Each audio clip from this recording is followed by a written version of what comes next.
are Psalm chapter 53. May it bless you in the reading. Here's what it says. The fool says in his heart, there is no God. They are corrupt, doing abominable iniquity.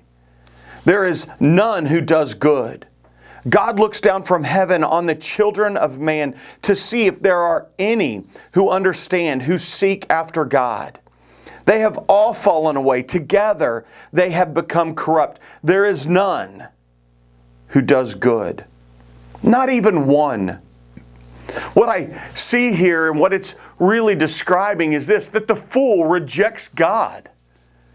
That it's foolish to reject Him, but that's exactly what they do. Verse 4 goes on and says this, have those who work evil no knowledge?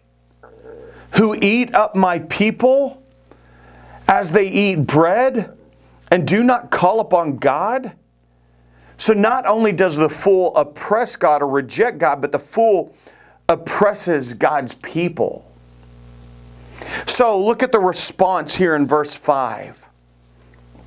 There they are in great terror, where there is no terror. For God scatters the bones of him who encamps against you. You put them to shame, for God has rejected them. Here it's interesting. It starts off with the fool rejecting God, and then here you see that God rejects the fool.